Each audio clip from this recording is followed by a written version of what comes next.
Hello everyone, welcome to my channel Akshat Kala सृष्टि।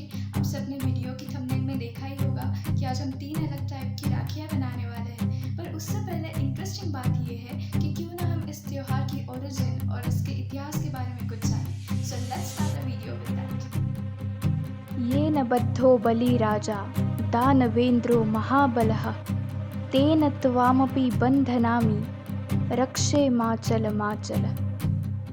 अर्थात जिस रक्षा सूत्र से महान शक्तिशाली दानवेंद्र राजा बलि को बांधा गया था, उसी सूत्र से मैं तुझे बांधता हूँ। हे रक्षे, तुम अडिग रहना।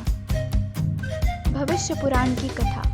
पौराणिक मान्यताओं के अनुसार धरती की रक्षा के लिए देवता और असुरों में 12 साल तक युद्ध चला, लेकिन देवताओं को विजय नहीं मिली। तब देवगुरु बृहस्पति ने इंद्र की पत्नी शची को श्रावण शुक्ल की पूर्णिमा के दिन व्रत रखकर रक्षा सूत्र बनाने के लिए कहा। इंद्राणी ने वह रक्षा सूत्र इंद्र की दाहिनी कलाई में बांधा और फिर देवताओं ने असुरों को पराजित कर विजय हासिल की। राजा बलि बहुत दानी राजा थे और भगवान विष्णु के अनन्य भक्त भी थे। एक बार उन्होंने यज्ञ का आयोजन किया।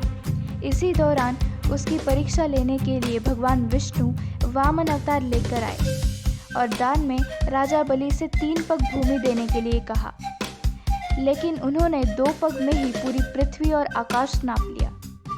इस पर राजा बलि समझ गए कि भगवान उसकी परीक्षा ले रहे हैं। तीसरे पग के लिए उन्होंने भगवान का पग अपने ही सर पर रखवा लिया।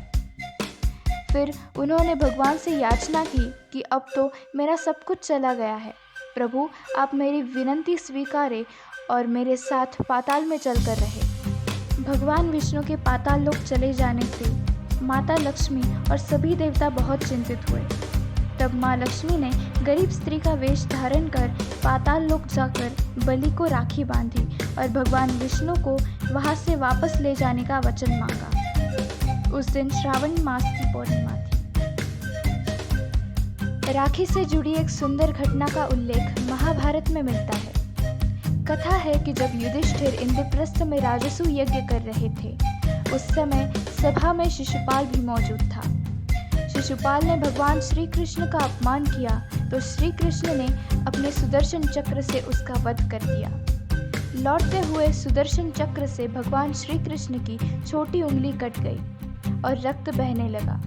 यह देख द्रौपदी आगे आई और उसने अपने साड़ी का पल्लू फाड़कर श्री कृष्ण की उंगली पर लपेट दिया।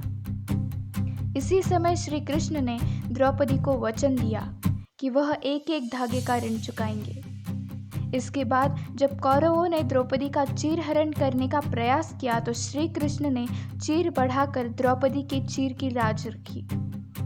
कहते हैं जिस दिन द्रौपदी ने श्री कृष्ण की कलाई में साड़ी का पल्लू बांधा था, वह श्रावण पूर्णिमा का दिन था। हिंदुस्तान में राष्ट्रीय स्वयंसेवक संघ और राष्ट्र सेविका समिति यानी आरएसएस के स्वयंसेवक और स्वयंसेविकाएं परस्पर भाईचारे के लिए एक दूसरे को भगवे रंग की राखी बांधते हैं। आरएसएस द्वारा मनाए जाने वाले 5 मुख्य उत्सवों में से यह एक उत्सव है।